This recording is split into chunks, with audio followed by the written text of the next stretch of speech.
Hey, what's going on, everyone? Here are your first week of writing notes, WL1, looking at sentence structures and commas.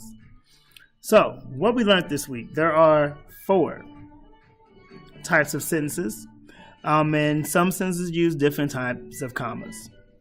So we started with the beginning, with the very first sentence that we learned to write, which is our simple sentence, or the independent clause. Now, the simple sentence is your basic sentence. When you were in kindergarten, these were the I like winter, period. My name is Peters, period. Those are your simple sentences. And as you get older, simple sentences don't have to be that short. They can be a little bit longer. I prefer to eat ice cream outside, period. That is also a simple sentence. But for the most part, we know that they don't really require too many punctuation, just one at the very end, but it is a complete thought. From that point, we then bring 2 independent clauses together to make a compound. Compound meaning 2. So you have one independent clause, you bring another independent clause, and then right in the middle of this marriage, you have a joining comma and a coordinate conjunction. I like to think about this as being two single sentences who decide to get married, and one sentence gives the ring with this diamond to the other. The comma is the ring, the diamond is the coordinate. So that's how you want to think about it. Here are your coordinates. So for and nor, but, or, yet, so. Those are all your coordinates. So every time you have a joining comma, you're going to see one of these words between both of them. So you'll more than likely see a sentence, a comma, the coordinate, another sentence, and a period or a question mark or a punctuation. And that's going to let you know that you are with a compound sentence. Next is your complex. Now, the complex is called the dependent, mainly because it depends on an independent clause to make sense. These are the ones when you first learn that you should never start a sentence with because.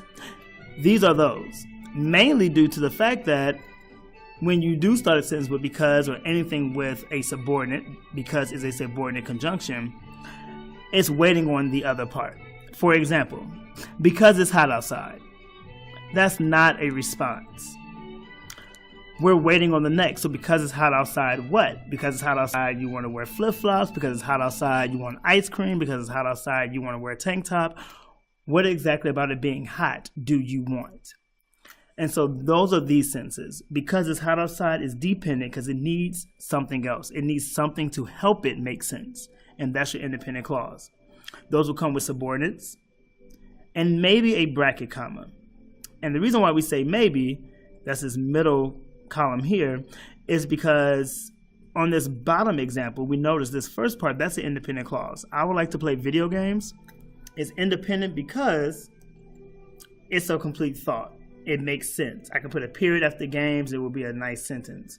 But cooking a meal is not. That's your dependent clause. But while is your subordinate. And here are your list of all the subordinates. So while comes in the middle of these two to show that I'm bringing these two together. While is also used just like we use the word because. Something, something, something because something, something, something. Same thing. However, when you use subordinates in the beginning of a sentence, so in this case your dependent becomes first, although writing would read a novel, these may use a bracket comma. These commas can be used for pauses or they add additional information without interrupting the sentence as it says. But in this case, this says, I'm about to lead into my finish. I'm about to lead into the sentence to make this make sense. I just want to ease you in. Although Rodney would read a novel, comma, he prefers to read comics. So it kind of like eases you in, but it shows that he prefers to read comics as a sentence to help that first part make sense. And then last, we have our compound complex. These are the big dogs, the advanced. They have 2 independent clauses, and you may have 1 or more dependent clauses. And because it's compound complex, it's going to mix a lot. You got your compounds, so you know you're going to have a joining comma, maybe. You have your coordinates, maybe. And then Because it's complex, you're going to have a dependent clause in there. Obviously, you may have a subordinate, but also your semicolons come into play here. So this last column is an example of that. One thing that's also in there is a conjunctive adverb. That's down here. And we're very familiar with these because we've used these in the past. These are your furthermore, in addition to, next. Those can be considered all of your conjunctive adverbs. So oftentimes when you're writing essays or papers with multiple pieces of evidence, body paragraphs and conclusions, these kind of fall into that. So in this example here, because it's hot outside, I know that's the dependent clause because is a subordinate. So that's there. I have a bracket comma because we know bracket commas come after when you have it in the beginning. I want some ice cream is an independent clause. Dairy isn't really good on my body is another independent clause. But however, as a transition, so it's a conjunctive adverb that's being used. So I need a bracket comma there. And then I have this semicolon because a semicolon is basically used to bring two complete thoughts. Maybe think about two complete complex sentences together. They're relevant. They seem like they're separate. And they may sound separate, but they're talking about the same topic. In this case, I'm talking about this idea of dairy because dairy is an ice cream. But one sentence talks about how dairy isn't good on my body. One sentence talking about how I want some ice cream. All right?